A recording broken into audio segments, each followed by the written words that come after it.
बहुत समय पहले की बात है।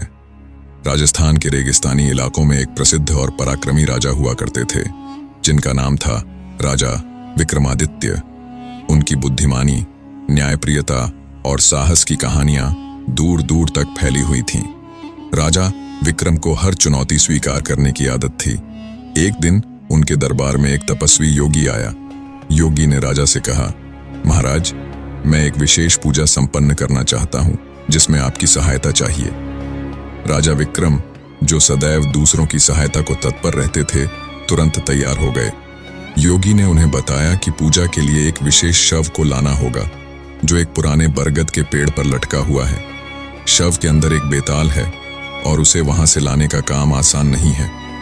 रात के समय राजा विक्रम अपनी तलवार और मशाल लेकर बरगद के पेड़ की ओर चल दिए। यह पेड़ रेगिस्तान के एक निर्जन हिस्से में था, जहां भूत प्रेत और रहस्यमयी शक्तियों का वास माना जाता था। जैसे ही राजा पेड़ के पास पहुंचे, उन्होंने देखा कि वहां एक शव उल्टा लटका हुआ है। शव के चारों ओर अजीब सी आवाजें आ रही थीं। राजा ने हिम्मत दिखाते हुए शव को नीचे उतारा और उसे अपने कंधे पर उठा लिया। जैसे ही राजा शव को लेकर चले, अचानक शव हंसने लगा।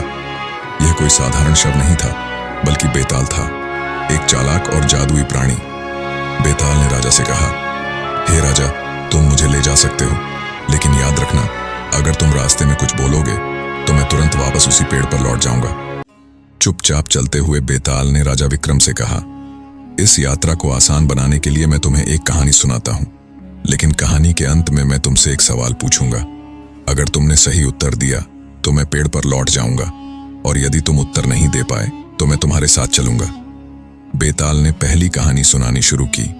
उसने कहा, एक बार की बात है, राजस्थान के मरुस्थल में एक राज्य था, जहां एक वीर योद्धा रहता था। उस योद्धा का नाम तेज सिंह था। एक दिन उसने रेगिस्तान में यात्रा करते समय एक सुंदर राजकुमारी को देखा, जो एक दुश्मन राज्य से भाग रही थी। तेज सिंह ने उसे बचाया और अपने राज्य में ले आया। राजकुमारी ने उसकी वीरता से प्रभावित होकर उससे विवाह कर लिया। लेकिन समस्या तब खड़ी हुई जब दुश्मन राज्य का राजा अपनी सेना के साथ आ गया। उसने धमकी दी कि यदि राजकुमारी उसे वापस नहीं सौंपी गई तो वह युद्ध करेगा।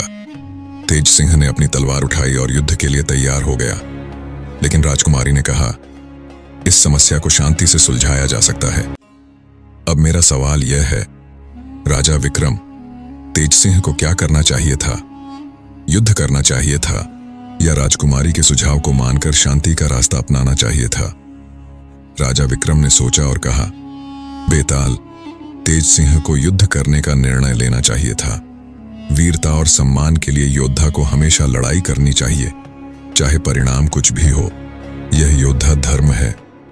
राजा का उत्तर सुनकर बेताल जोर से हंसा और बोला, तुमने सही उत्तर दिया, लेकिन अब मैं पेड़ पर लौट रहा हूं।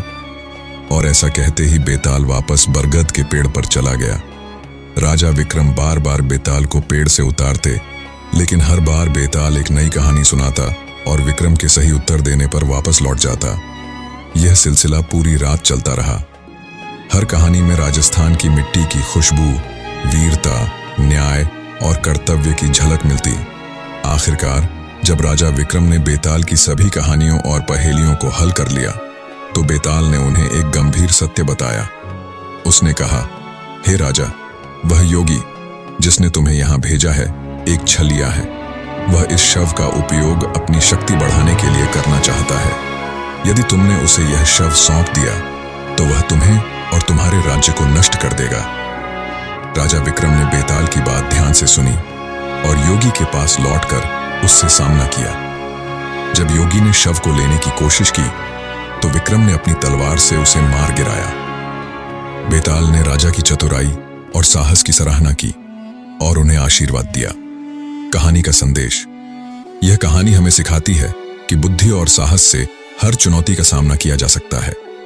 राजस्थान की वीर भूमि में जहां कहानियां वीरता और धर्म की मिसाल पेश करती हैं, यह कथा आज भी प्रेरणा का स्रोत है। अंत में राजा विक्रम अपने राज्य में लौटे और वहां न्याय और धर्म के पथ पर शासन करते रहे।